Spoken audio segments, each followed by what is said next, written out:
Est-ce que tu trouves que les clients aujourd'hui sont trop informés? C'est-tu plus difficile de vendre aujourd'hui parce que le C'est ça que client, j'allais c'est demander. déjà... Ouais, C'est c'est ça que ça. j'allais demander si c'était trop. Si je dans Je les. crois pas. Moi, je pense que c'est plus facile aujourd'hui. Parce qu'avant, on était un salon de l'auto. Tu sais, j'ai travaillé pour le groupe Park Avenue, pour ceux qui le savent, sur le boulevard Tachereau, qui avait toutes les marques. J'étais dans le Nissan, on était le premier. Puis il faisait toute la ligne au complet. Dans ce temps-là, le gens, ils parquaient chez Nissan, ils venaient voir un Nissan, ils allaient voir le Honda, ils allaient voir le Toyota, ils allaient voir le Volkswagen, ils allaient voir le BM.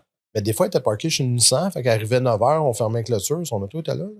OK. Fait que là, il me rappelait à 10h chez nous, je reviens de notre débarras à la clôture. Je me faisais engueuler parce que j'avais embarré le client là. C'est arrivé une fois, le client a compris. Mais Qu'est-ce que tu veux dire, le client a compris? c'est toujours pas bien de ma faute. Si tu parques chez Nissan puis il est rendu chez BM à 4 coins de rue plus loin, là, tu sais. Ça marche, je suis bien content pour lui, là, mais à la fin, je regardais ses moteurs étaient chauds avec ma main, là, tu sais. C'est pas une farce, là.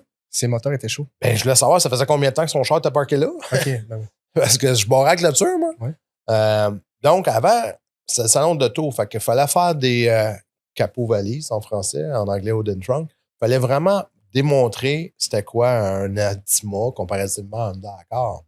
Fait qu'aujourd'hui, le client n'a pas besoin de faire ça. Le client s'en va sur son web, comme qu'on fait tous le soir, on regarde la télé ou on ne la regarde pas.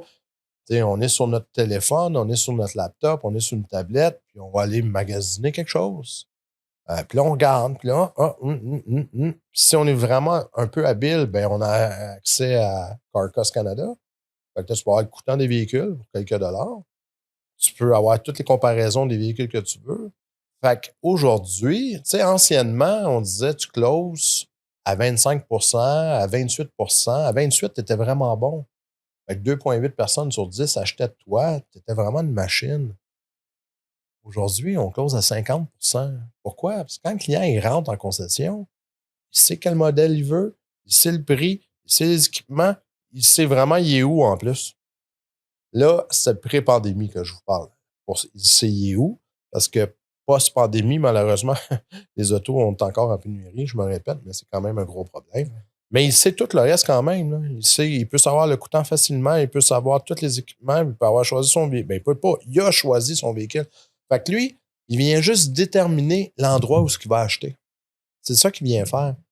Déterminer, est-ce que je me sens bien chez Longueuil Mazda? Est-ce que je suis bien ici? Est-ce que je suis capable de stationner? Est-ce que c'est propre? Est-ce que les clients, pas les clients, mais est-ce que la réceptionniste est souriante? Est-ce que le vendeur est accueillant? Je me sens bien, je vais acheter. C'est simple, c'est un client sur deux, c'est comme ça. Cependant, s'il arrive, il n'y a pas de place pour stationner, c'est tout sale, on ne le reçoit pas, on n'y répond pas, parce qu'on rit, mais ça arrive souvent que dans un concessionnaire automobile, les gens ne se font pas répondre. Là. Donc, ben là, il va aller ailleurs. Il va aller soit où ce qu'il reste, ou soit où ce qu'il travaille. En gros, c'est ça. Là. Il n'y a pas ça, mais c'est pas vrai. On ne gère pas l'exception. Hein? Dans ma vie, j'ai dit ça 42 000 fois. Mais il y en a qui vont descendre à Saint-Hyacinthe pour sauver 100$. Là, oui. Il l'a brûlé en gaz, mais c'est pas grave. il n'a pas compris, mais c'est pas grave.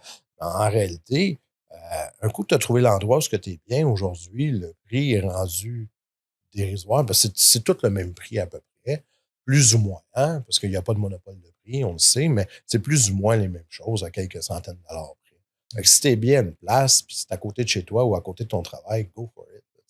Fait qu'anciennement, il fallait que tu sois vraiment bon à déterminer ses besoins, y montrer, puis vanter ton véhicule. Aujourd'hui, tu as tout skippé ça. Là. Un capot valise aujourd'hui, on ne fait plus vraiment ça. On devrait, cependant, parce que c'est bien beau le web, là.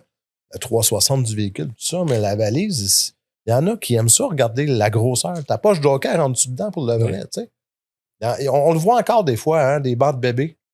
Les gens, ils rentrent avec, puis ils essayent le banc de bébé.